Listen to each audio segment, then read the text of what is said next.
ये आकाशवाणी है। कोविड-19 विशेष कार्यक्रम के अंतर्गत प्रस्तुत है कोरोना वायरस संक्रमण की वर्तमान स्थिति पर चर्चा, जिसे प्रस्तुत कर रही हैं आकाशवाणी संवाददाता चंद्रिका जोशी। इस कार्यक्रम में आमंत्रित विशेषज्ञ हैं स्वास्थ्य विशेषज्ञ डॉक्टर नरेश गुप्ता।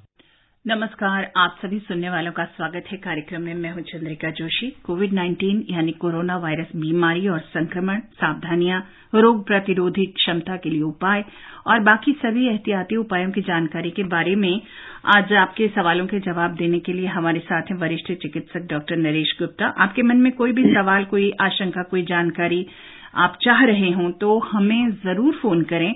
हमारे 2 नंबर हैं, एक तो टोल फ्री नंबर है 1800115767 और दूसरा नंबर है 011233144444 और हम अपने जो विशेषज्ञ मेहमान हैं उनसे इस बारे में चर्चा करेंगे, आपके सवालों के जवाब देंगे। डॉक्टर नरेश गुप्ता, स्वागत है हमारे कार्यक्रम में आपका। नमस्कार जी।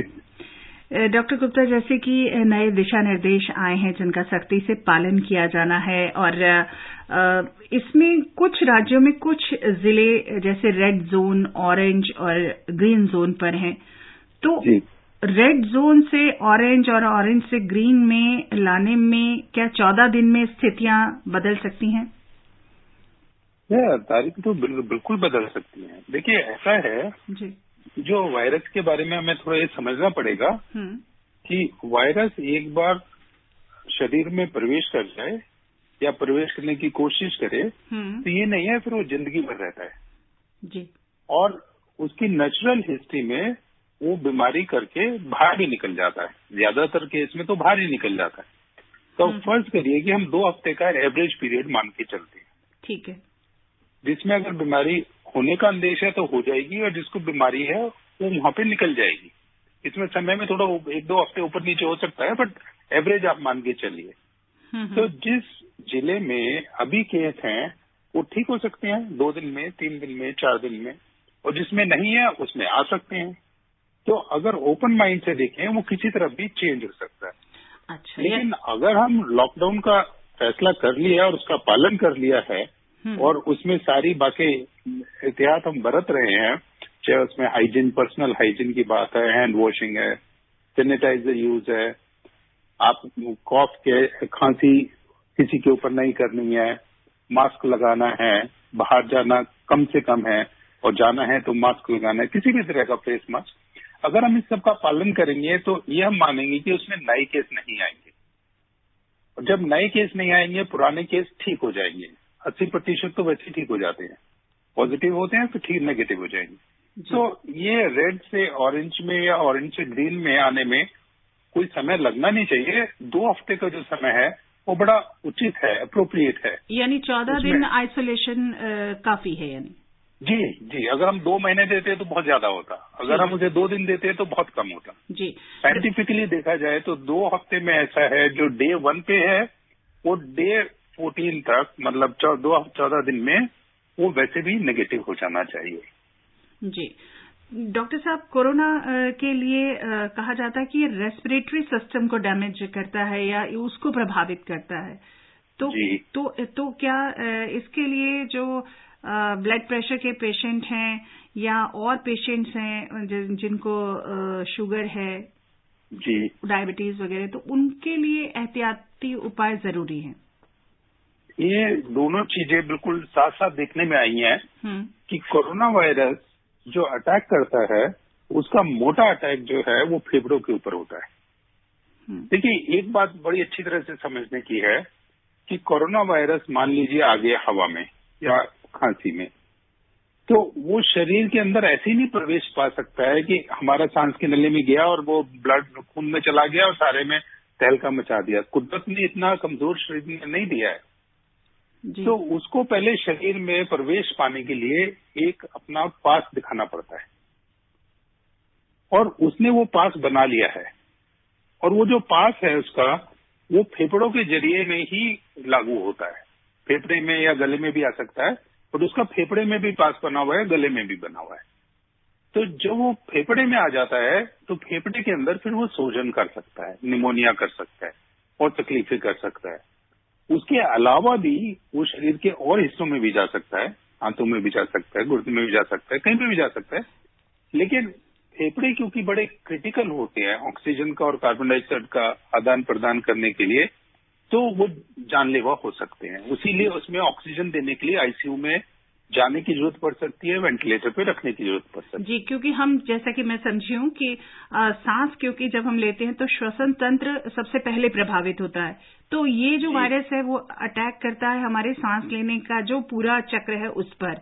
लेकिन डॉक्टर साहब, रेस्पिरेटरी सिस्टम को ये डैमेज कर सकता है और सबसे पहले करता भी है, लेकिन विदेशों से खासतौर पे जर्मनी वगैरह से जो रिपोर्ट अभी कोरोना की मिली है उसमें ये है कि ये किडनी को भी उतना ही डैमेज कर सकता है, लंग्स को जितना कर। तो क्या ये सही है? नहीं, ये बात बिल्कुल ठीक है। इसके जो 3-4 मुख्य ऑर्गन होते हैं उसमें फेफड़े और रेस्पिरेटरी सिस्टम के अलावा एक किडनी होती है जिसमें वो फिर यूरिन के द्वारा, पेशाब के द्वारा निकल भी जाता है बाहर को।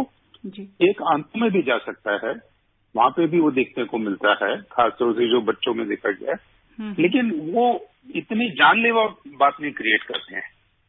ठीक है, जानलेवा आती है ये जो रेस्पिरेटरी सिस्टम या फेफड़ों का तंत्र है, और उसमें जो जानलेवा वाली हालत आती है और आईसीयू में जाते हैं, उसमें ये पाया गया कि जो लोग बुजुर्ग हैं, 60 साल, 70 साल, 80 साल के ऊपर हैं, और इस उम्र के साथ साथ उनके पास और बीमारियां हैं, वो बीमारी चाहे फेफड़ों की हो, और ज्यादातर देखा कि बिना फेफड़े की बीमारी, जैसे ब्लड प्रेशर की बीमारी, हार्ट की बीमारी है, जी, उनके लिए की बीमारी है, कैंसर की बीमारी है, डायबिटीज की बीमारी है।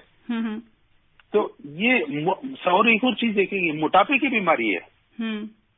तो ये सब बीमारियां अगर होती हैं तो जो कोरोना वायरस का जो कहर है फेफड़ों के ऊपर, वो जानलेवा ज्यादा सिद्ध होता है। डॉक्टर साहब, हमारे देश में अभी तक ज्यादा ये लंग्स को ही इसने अफेक्ट किया है कोरोना वायरस ने। जी, ज्यादातर ये लंग्स को ही अफेक्ट करता है, हमारे देश में भी और दूसरे देश में भी। लंग्स को इसको अफेक्ट करने के कई सारे तरीके हैं, क्योंकि वहां प्रवेश पा ही चुका है।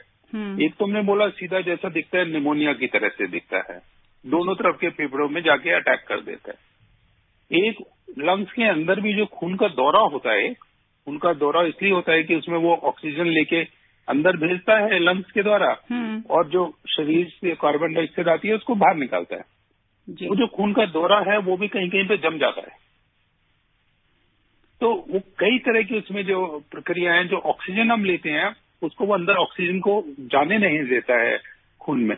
तो वो फेफड़े का काम है ये सब, उसको अफेक्ट करने के लिए उसमें 3-4 रास्ते बनाए हुए हैं।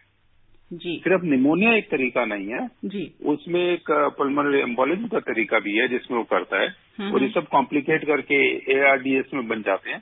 तो ये सब तरीकों से वो करता है, बाकी जगह जाता है वहां पे इतना दिक्कत नहीं करता है। तो जो हम बार बार डॉक्टर साहब ये कह रहे हैं कि खांसी हो, जुकाम हो, बुखार हो, यानी सांस लेने में तकलीफ की जब स्थिति आती है तो वो सामने प्रकट होता है कि ये लक्षण कोरोना का है।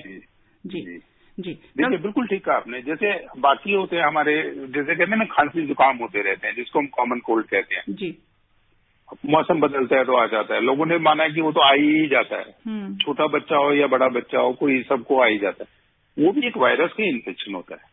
वो गले में सीमित रहता है और नाक में सीमित रहता है, उसमें सांस लेने की तकलीफ नहीं आती है।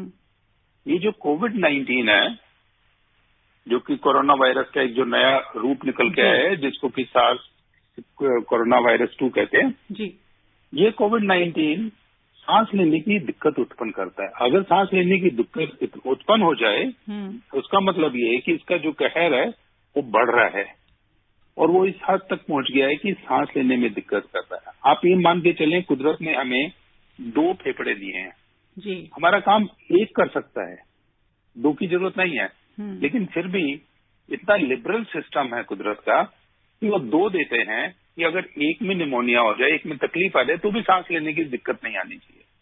तो आप मान के देखिए कि अगर किसी को सांस लेने की दिक्कत आ रही है, इसका कहना ये होगा, तात्पर्य ये होगा कि उसकी बीमारी बहुत हद तक बढ़ चुकी है। हाँ बिल्कुल, और उसको डॉक्टर अस्पताल में जी जरूर दिखाना जाने की जरूरत है। जी हाँ डॉक्टर साहब, हमारे साथ एक श्रोता जुड़ गए हैं, महाराष्ट्र से शंकर राव हैं। शंकर राव जी बोलिए। हेलो। हेलो। हाँ बोलिए शंकर राव जी। हाँ मैं शंकर बोल रहा हूँ, परभनी जिला महाराष्ट्र से। जी जी बोलिए। जी शंकर जी। हेलो। हेलो। सुन सकते? हाँ जी सुन सकते हैं आपको। हाँ गुड इवनिंग सर, मैं बदर के शंकर बोल रहा हूँ, परभनी जिला महाराष्ट्र से। जी। तो मेरा सवाल यह है कि अभी तो स्कूल क्लोज है हमारे इधर महाराष्ट्र में भी, तो जब हाँ जी स्कूल री ओपन हो जाएगी जी जून में या जुलाई में, तो उस समय स्कूल में सोशल डिस्टेंस कैसा मेंटेन करेंगे हम? देखिए ऐसा है कि जो लॉकडाउन होता है इसके दो पर्पज होते हैं। एक तो ये जो बीमारी है ये फैलती है जिसको हम कहते हैं ड्रॉपलेट इन्फेक्शन, मतलब खांसने से, छींकने से उसके द्वारा जो निकल के जाते हैं कीटाणु वो जाके बैठ जाते हैं हाथ पे, पैर पे, मुंह पे, आंख पे, नाक पे, और वहां से फिर वो प्रवेश पाके और अंदर चले जाते हैं। दूसरा, बाकी जो हमारा इस्तेमाल करने की चीज है जैसे दरवाजा है, लिफ्ट है, मेज है, बेड है, किचन है, मोबाइल है, पेन है, उनके ऊपर भी जमा हो सकते हैं और डॉक्टर साहब हाथ के द्वारा आते हैं। जी तो डॉक्टर साहब, अगर हम लॉकडाउन में ध्यान कर रहे हैं तो हम इसका ट्रांसमिशन रोक रहे हैं। इसका मतलब जितना प्रकोप से आया है, अभी तो महामारी हो गया है, उसको अगर हम कम कर देंगे तो हो सकता है ये रुक जाएगा। दूसरी ये भी मानी जाती है कि हो सकता है हम उसे डिले भी कर रहे हैं, लेकिन इसका अगर हमने दम खत्म कर दिया शुरू में तो इसका फिर रिस्क कम हो जाता है। जहां तक स्कूल की बात है उसमें ये बच्चों को अफेक्ट करता है, लेकिन बच्चों को इतना तंग नहीं करता है कि दाखिले की नौबत आए ज्यादातर। अब जब स्कूल बाद में खुलेंगे उसमें सोशल डिस्टेंसिंग क्या करेंगे? देखिए जो सोशल डिस्टेंसिंग या फिजिकल डिस्टेंसिंग का कॉन्सेप्ट है ये वायरल इन्फेक्शन में काफी समय से है। जितनी हमारे हर साल में जुकाम होते हैं, जैसे हम जिक्र कर रहे थे शंकर जी, हम मान के चलते हैं कि हर किसी को होते हैं, वो इसलिए होते हैं कि हमारे जो बैठने के जो है बड़े क्राउडेड जगह हो गई है, और जहां जहां पे एक कमरे में ज्यादा लोग रहते हैं, पढ़ते हैं, काम करते हैं, उसमें ये जो कीटाणु वाली रेस्पिरेटरी सिस्टम की बीमारियां वो ज्यादा पाई जाती हैं।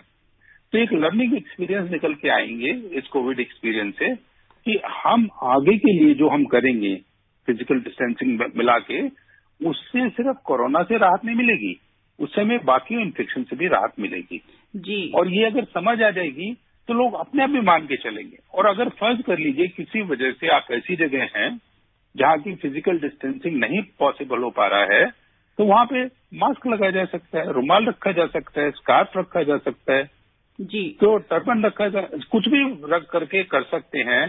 तो ये आपका कहना है, ये जो आपका चिंता का है कि जून जुलाई में स्कूल खुलेंगे तो कहीं बच्चों के ऊपर दोबारा तो नहीं आ जाएगा क्योंकि स्कूल तो वही है, लेकिन जो बचाव के जो कार्य इसके लिए बताए जा रहे हैं वो हम ये कहते हैं कि ये सिर्फ आपको सिर्फ 14 दिन, 3 हफ्ते या 40 दिन के लिए नहीं करने कि हाथ धोने हैं साबुन पानी से या सैनिटाइजर है, आदत बनाने। ये सब जो प्रक्रिया है ये आपकी जिंदगी का हिस्सा बन जाना चाहिए, जिससे कि जब स्कूल खुलेंगे, ऑफिस खुलेंगे, उसमें ये उस रूप में नहीं आएगी जिस रूप में अभी हमें क्षमता दिख रही है। इसमें बाकी देशों को तंग करा हुआ है या करा है, उस भयंकर हालत में हम नहीं चाहते कि ये अभी आए और आगे अगर आए तो हल्का फुल्का होता रहे, लेकिन जो हम ये बचाव के कार्यक्रम जारी रखते हैं जो कि आप अपने आप इंडिविजुअल लेवल पे करेंगे, उससे बाकी वायरल और बैक्टीरियल दोनों जो कीटाणुओं की बीमारी होती है, माइक्रोब्स की,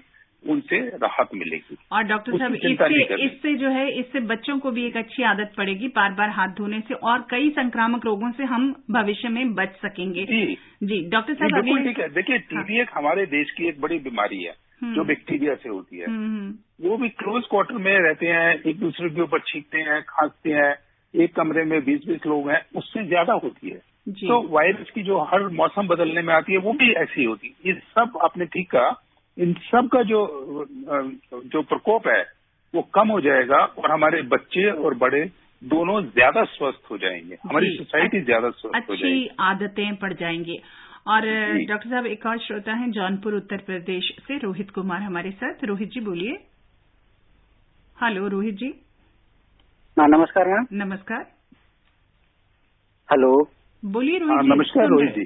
नमस्कार सर, हम ये जानना चाहते हैं सर, हमें एक बार खांसी आ जाती है, उधर सीने में जलन होती है सर, हमें डर लगता है कोरोना का लक्षण तो नहीं है ये? जी देखिए, ऐसा है रोहित जी, जितनी खांसी आती है सारी की सारी कोरोना नहीं होती है। खासतौर से हमारे देश में भी ऐसी स्थिति नहीं आई है कि सारी खांसी को हम कोरोना कहें। लेकिन एक बात जरूर है, जब खांसी आती है उसका कोई कारण होता है, और जैसे मौसम बदलता है, खांसी जुकाम आता है, इन्फ्लुएंजा लाइक इलनेस आती है, वायरल फीवर, कोल्ड आता है, कॉमन कोल्ड आता है, तो वो सेटल हो जाता है, लेकिन उसमें भी कारण होता है। कीटाणु तो है ना। हमारे देश में बड़े लोगों में खांसी का एक और कारण रहा है, वो है धूम्रपान। मेरे को मालूम नहीं रोहित कुमार जी धूम्रपान करते हैं या नहीं करते हैं, उनके आसपास वाले करते हैं या नहीं करते हैं, पर धूम्रपान एक खांसी का मुख्य कारण रहा है। जो एयर पोल्यूशन जो होती है, दूषित हवा, उससे भी खांसी आ सकती है। जी हाँ। उसके अलावा लोगों को किन्हों को एलर्जी होती है, जिसको हम एस्थमा कहते हैं, ब्रोंकियल एस्थमा, उसमें भी खांसी आ सकती है। जी हाँ। फेफड़े की और बीमारी होती है, आप अक्सर देखते होंगे, टीवी पे कहते हैं, अखबार में भी प्रकाशित करते हैं, किसी भी इंसान को पहले खांसी नहीं थी, अब खांसी आनी शुरू हो जाए और 2 हफ्ते तक ठीक ना हो, आप ये भी सोचिए कहीं टीबी तो नहीं है। तो ऐसी कई बीमारियां हैं जो या तो अपने आप ठीक हो जाती हैं, या जिनका की उपचार इलाज संभव है, जैसे ट्यूबरकुलोसिस का, और बहुत सारी ऐसी हैं जिनका की प्रिवेंशन मुमकिन है, मतलब बचाव मुमकिन है, जैसे कि धूम्रपान ना करें तो उसकी वजह से हो सकती है। डॉक्टर साहब, यहाँ पर आपको जी आरोग्य सेतु ऐप की भी महत्वपूर्ण भूमिका है इस तरह की बातों के लिए। खुद अपनी जांच कर सकते हैं, उसको अगर डाउनलोड करें तो हमारे श्रोता खुद उसमें, क्योंकि अपनी जांच के उसमें सवाल आपसे पूछे जाएंगे और आप अपने जवाब देंगे, तो बहुत हद तक आप खुद ये जांच कर सकते हैं और फिर उसमें निर्देश आ जाता है कि आप सुरक्षित हैं, आप लो रिस्क जोन में हैं, या आप अपने कैसे देखभाल करें। डॉक्टर साहब, वो भी एक अच्छा तरीका है। ये आपने बहुत अच्छा इसको बीच में लाए हैं कि आरोग्य सेतु एक ऐसी ऐप है जिसमें शंकर राव जी को चिंता थी जी। अब मान लीजिए कहीं पे आप जा रहे हैं, वहां पे आपकी ऐप ने दिखाया कि आप सेफ जोन में हैं, या आपने दिखाया रेड जोन में है। तो अगर आपका जोन ऐसा है जहां पे कि खतरा ज्यादा है, वहां अव्वल तो आप वहां जाएंगे नहीं, और जाएंगे तो जो आप एहतियात बरतेंगे वो भी बहुत ज्यादा तरीके से करेंगे। तो ये एक तरह से आपका वार्निंग सिस्टम है जो कि सरकार ने आपको फ्री में आपके मोबाइल पे, जो कि आपके पास हमेशा रहेगा, कहीं भी जाएं वो आप कर सकते हैं जी। तो ये सब तो तरीके हैं। लेकिन जो रोहित जी की चिंता है कि मेरे को खांसी अक्सर आती रहती है, तो वो कोरोना वायरस नहीं होती है अगर अक्सर आती रहती है। कोरोना वायरस की खांसी एक बार आती है, फिर आगे वो अपना एक रूप पूरा, उसका एक सिस्टम होता है, चक्कर होता है, वो काल चक्र अपना पूरा करके जाती है। वो सिर्फ खांसी में ही नहीं अटकेगा, फिर उसके बाद बुखार भी होगा, जुकाम भी होगा, सांस लेने में भी तकलीफ होगी, ये और फिर वो ठीक हो जाएगा या जैसे भी हो जाएगा। ये नहीं है कि वो आज कर दी और अगले साल कर दी, 2 महीने बाद कर दी, ऐसा अक्सर नहीं करती है। थोड़े से केस हैं जो कि हमारे कॉमन कोल्ड के या वायरल फीवर के होते हैं, कुछ परसेंटेज उसके पुरानी तरह का जो कोरोना वायरस है उसमें से आ सकते हैं। जैसे मैं कहता हूँ कि कोरोना वायरस एक बड़े तरह का कीटाणु है, वायरस है, उसके हमने 7 रूप देखे हुए हैं। ये एक रूप 7वां देखा गया है जो कि महामारी फैला रहा है। हाँ जी। जो उसके हल्के फुल्के होते हैं वो खांसी जुकाम भी कर सकते हैं। जी। डॉक्टर साहब, अगले श्रोता है हमारे साथ जम्मू से बीरेंद्र। हेलो बीरेंद्र जी, बोलिए। बीरेंद्र जी, आपको सुन रहे हैं हम, बोलिए। Hello hello hello. हाँ बीरेंद्र जी, बोलिए।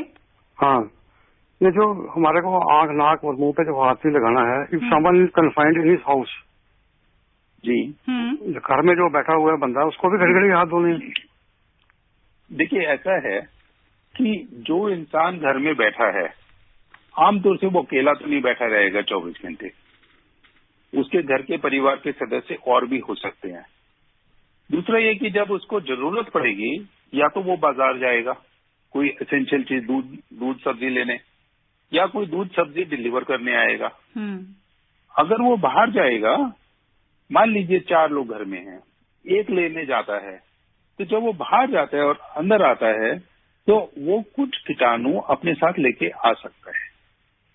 वो आके जब दरवाजा खोलेगा, ताला खोलेगा, उससे भी लगा सकता है। सब्जी रखेगा टेबल पे, उससे भी अपना जब चश्मा उतारेगा, मोबाइल रखेगा, उसमें भी आ सकता है। या अगर जैसे इन्होंने उनका सब्जी का थैला अगर पकड़ा है तो उस थैले में भी कुछ वायरस किसी तरह के हो सकते हैं। मतलब तो, आमतौर से इतने नहीं होते हैं। हाँ, लेकिन आज की तारीख में ऐसे कि आप खतरा क्यों मोल लेना चाहते हैं? एहतियात बरतना जरूरी है।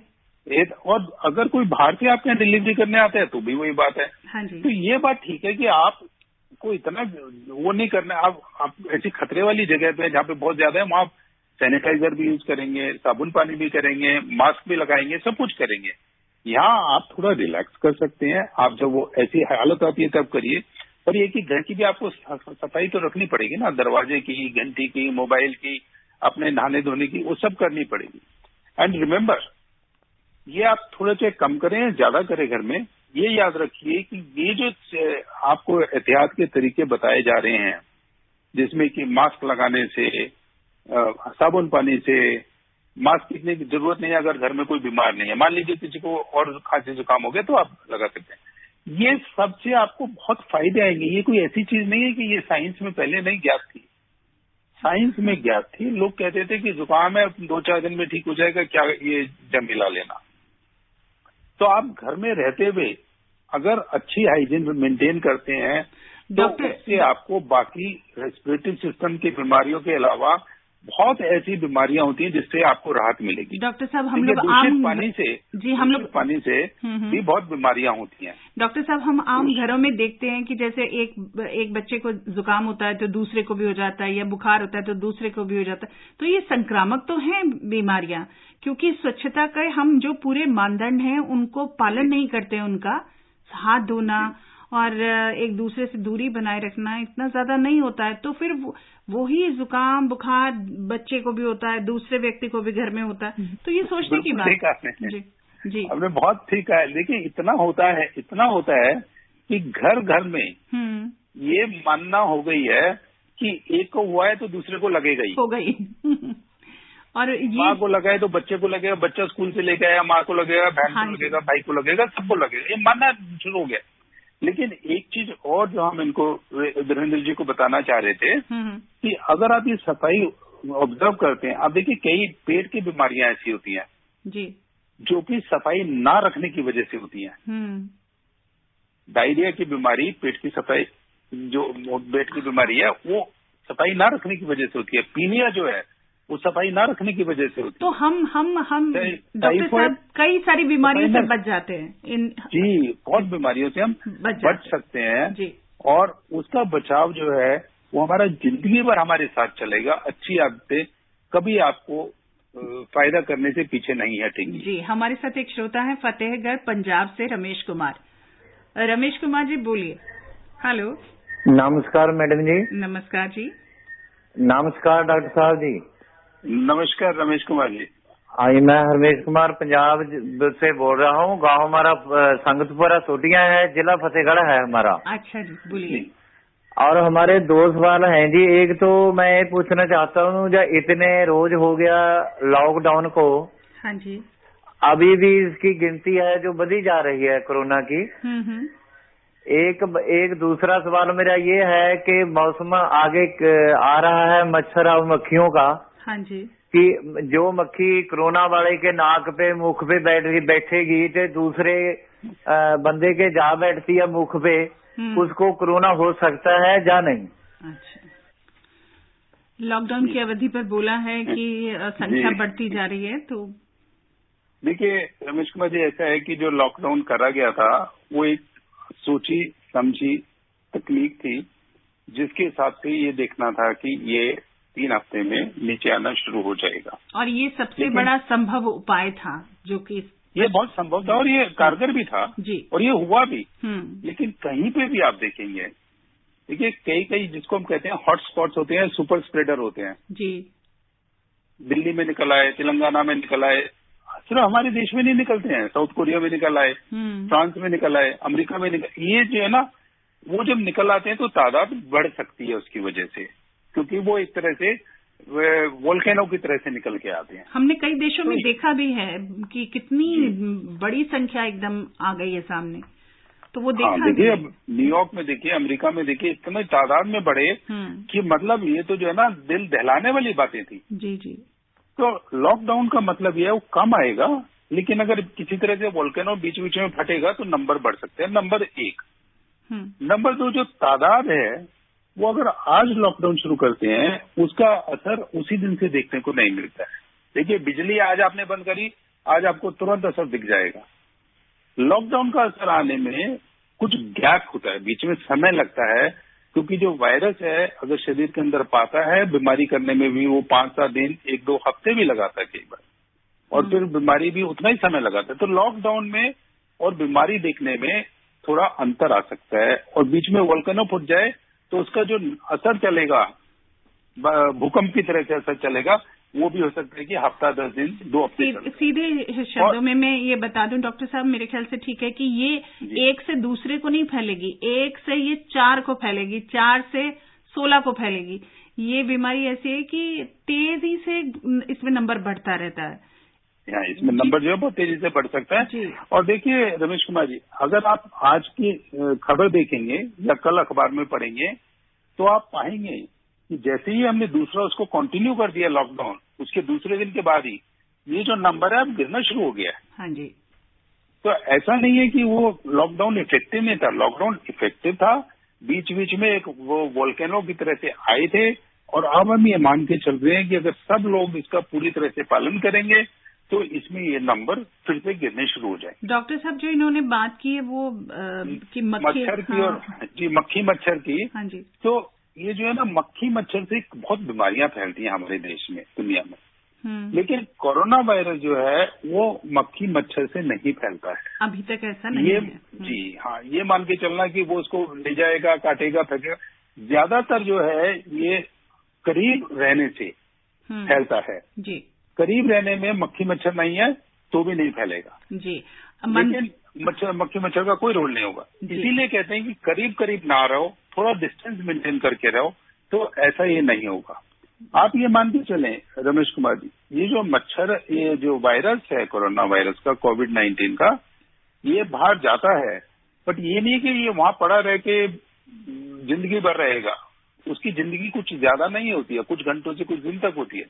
और दूसरा, जैसे कि बैक्टीरिया होते हैं जो कि वो डायरिया पे चेस्ट करते हैं या टाइफाइड करते हैं, उनकी तरह से, या मलेरिया होते हैं, उनकी तरह से ये मल्टीप्लाई नहीं करता है। वहां पे बाहर बैठ के ये कुछ काम नहीं कर सकता है। ये इंतजार करता है कि आप उंगली लगाएं, नाक में ले जाएं और ये अंदर प्रवेश पा जाए। तो आप ये ना मान के चलें कि कोरोना वायरस मक्खी मच्छर के काटने से होगा, पर ये भी ना माने कि मक्खी मच्छर के काटने से कोई बीमारी उत्पन्न नहीं होगी। उनसे बीमारियां जो उत्पन्न होती हैं, और आपने बिल्कुल ठीक कहा है, जैसे ही गर्मियां आएंगी, कोरोना वायरस का क्या होगा कोई नहीं जानता है, लेकिन जैसे ही गर्मियां आएंगी ये बीमारी ज्यादा फैलती है। और मक्खी मच्छर जो है, ज्यादा कीटाणु बैक्टीरिया, वो पानी जहाँ पे गंदा है, दूषित है, वहां से लेके आती है और आपके यहाँ ले जाती है। और कोरोना वायरस का तात्पर्य है, हाँ डॉक्टर साहब, ये ज्यादा तेजी से अटैक तब करता है जब आपकी बॉडी की जो इम्यून पावर है, जो आपका रोग प्रतिरोधी क्षमता है, वो अगर कमजोर है तो वो जल्दी अटैक करेगा उस व्यक्ति पर, ये ज्यादा प्रभावी होगा। जी बिल्कुल ठीक बात जी। अगले श्रोता कहते हैं कि जो जिन लोगों को तकलीफ है, डायबिटीज की तकलीफ है, दिल की बीमारी की तकलीफ है, ब्लड प्रेशर की तकलीफ है, कैंसर की तकलीफ है, उनको कॉम्प्लिकेशन ज्यादा होती हैं, उनको वही बीमारी ज्यादा तीव्र रूप में नजर होके आती है। जी डॉक्टर साहब, हमारे साथ एक और श्रोता है मंदसौर मध्य प्रदेश से बसंती लाल। बसंती लाल जी। जी हाँ, बोलिए।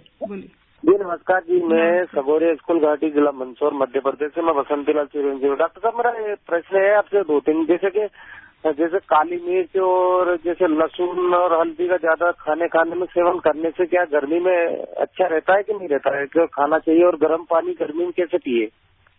गर्म पानी अभी तो पी सकते हैं। अच्छा, और दूसरा आपका? ये 2 सवाल हैं डॉक्टर साहब, एक तो ये काली मिर्च वाला जो इन्होंने बोला, और एक काली मिर्च और गर्म पानी, अदरक। हाँ, अदरक वगैरह जो डाल के कहा है। देखिए ऐसा है कि काली मिर्च लोग अपने हिसाब से खाते हैं, और काली मिर्च के बारे में हमारी साइंस में ऐसी कोई वो जानकारी नहीं है कि काली मिर्च को खाने से कोई बीमारी का बचाव होता है या उसको खाने से कोई और लेकिन डॉक्टर साहब, जो आयुष मंत्रालय के अभी कुछ दिशा निर्देश आए थे कि हम गर्म पानी अगर जैसे पिए, शहद का, अदरक का इस्तेमाल करें, तो वो गर्म काली मिर्च आप खाएं, लेकिन काली मिर्च में देखिए आयुष मंत्रालय जो हमारे यहाँ आयुर्वेदा, योगा, नेचुरोपैथी, उनके पास खान पान संबंधित ज्यादा एडवाइस उपलब्ध है। और डॉक्टर साहब, उससे बीमारी कम होना नहीं है, उससे ये इसलिए है, अगर आप मैं इनको बता रही हूँ जो मंदसौर से हमारे श्रोता हैं, कि अगर आपने आयुष मंत्रालय की गाइडलाइंस, दिशा निर्देश देखी हैं, तो उसमें ये जो चीजें हैं, काली मिर्च है, अदरक है और गर्म पानी पीना, ये सब आपके इम्यून पावर को, आपकी बॉडी के रोग प्रतिरोधी क्षमता को बढ़ाते हैं, आपको एक सेफ गार्ड देते हैं, आपको एक शील्ड देते हैं कि आप पर कोई वायरस जल्दी अटैक न करे। डॉक्टर साहब ठीक है? देखिए, लहसुन जो है वो हमारी साइंस में भी मानते हैं, वो शरीर की हेल्थ के लिए अच्छा है। अदरक, लहसुन, इन सब की बात मानी जाती है। इसमें कोई बुराई नहीं है लेने में। जी, इसमें कोई बुराई नहीं है लेने में, आप ले सकते हैं। नहीं, ये तो अच्छाई वाली चीजें हैं। मतलब लहसुन में थोड़ी स्मेल जरूर आती है, बट ये चीजें अच्छी मानी जाती है। हमारे यहाँ भी मानी जाती है। आयुष तो खैर उनके बारे में मैंने जैसे कहा कि भोजन के बारे में और जानकारी के बारे में, उसके बारे में ज्यादा जानकारी होती है। और जैसे योगा है, जैसे योगा साफ करना है, गरारे करने हैं, जलनेती करनी है, इससे आपको गला वाकई ही ठीक होगा। और गर्म पानी की भी इसलिए हिदायत है क्योंकि ये वायरस गले में अटैक करता है। अगर आप गर्म पानी पिएंगे तो आपका गला भी साफ रहेगा, तो एक तरह से प्यूरिफिकेशन हो जाएगा। इसलिए आयुष मंत्रालय के इस तरह के जो दिशा निर्देश हैं। हमारे साथ डॉक्टर साहब एक और श्रोता है भिवानी हरियाणा से, रामनिवास जी बोलिए। हाँ जी, नमस्कार जी। नमस्कार, मैं रामनिवास अग्रवाल बोल रहा हूँ, कंगाला भिवानी हरियाणा से। तो मैं ये पूछना चाहता हूँ कि अब दिन भर जो गर्मी है वो बढ़ रही है, तो इससे भी कोई इस संक्रमण पर कुछ असर होगा क्या? मौसम के तापमान की वजह से डॉक्टर साहब? देखिए, ऐसा है रामनिवास जी, ये जो मौसम का तापमान बढ़ता है उससे कोरोना वायरस का महामारी कम हो जाती है, ऐसा कोई साइंस में ऐसा कोई एविडेंस नहीं है अभी तक। नहीं, आप अपने आप मान के देखिए कि कई देश ऐसे हैं, जब ये महामारी शुरू हुई थी दिसंबर जनवरी में, तो वो ठंडे थे। अभी कई देश ऐसे भी बीच में रहे जो गर्म थे और महामारी में कमी नहीं आई। जैसे हमारे एक श्रोता ने बोला कि देखिए मार्च अप्रैल आ गया, अब अप्रैल में तो टेम्परेचर बढ़ रहा है ना, तो भी वो कमी नहीं आई। ऐसा कोई हमारे पास साइंटिफिक एविडेंस नहीं है कि गर्मी की वजह से वो वायरस मर जाएगा। हो सकता है कि ये समय के साथ बदल जाएगा, बट गर्मी से जो मारने की बात है, ये साइंस में एक इसके बारे में इंफॉर्मेशन हमारे पास है कि ये वायरस 65 डिग्री सेल्सियस पर 65 डिग्री सेंटीग्रेड पे ये मर जाता है। इसीलिए हम कहते हैं जो चीज आप घर में खाते हैं और उबालते हैं उसमें आपको इस वायरस से बचाव मिलता है। जैसे मान लीजिए दूध आया कहीं से, आपने दूध उबाल लिया तो समझ लीजिए उसमें वो वायरस फ्री हो गया। जी हाँ। लेकिन तो हम जो 40 डिग्री टेम्परेचर वाली बात आ जाएगी उसमें वो मर जाएगा, जी, ऐसा मानना अभी कोई संभव नहीं है। अभी इस तरह का कोई रिपोर्ट नहीं है। तो हम सभी पूर्णबंदी के सभी दिशा निर्देशों का पालन करें और सहयोग करें, अपने प्रशासन का, पुलिस का, चिकित्सकों का आदर करें, चिकित्सा कर्मियों का आदर करें। आपके सवालों के जवाब दे रहे थे डॉक्टर नरेश गुप्ता। डॉक्टर साहब आपका भी बहुत बहुत आभार हमारे श्रोताओं का भी। चंद्रिका जोशी को अनुमति दीजिए। नमस्कार। कोविड-19 विशेष कार्यक्रम के अंतर्गत अभी आप सुन रहे थे कोरोना वायरस संक्रमण की वर्तमान स्थिति पर चर्चा, जिसे प्रस्तुत कर रही थी आकाशवाणी संवाददाता चंद्रिका जोशी। इस कार्यक्रम में आमंत्रित विशेषज्ञ थे स्वास्थ्य विशेषज्ञ डॉक्टर नरेश गुप्ता। ये कार्यक्रम आकाशवाणी के समाचार सेवा प्रभाग द्वारा प्रस्तुत किया गया। इसे आप हमारे mobile app news on AIR पर भी सुन सकते हैं। इस कार्यक्रम के संबंध में अपनी प्रतिक्रिया आप हमें ईमेल कर सकते हैं। पता है AIRNSDtalks@gmail.com। ये कार्यक्रम फिर से सुनने के लिए लॉग ऑन करें हमारी वेबसाइट newsonair.com।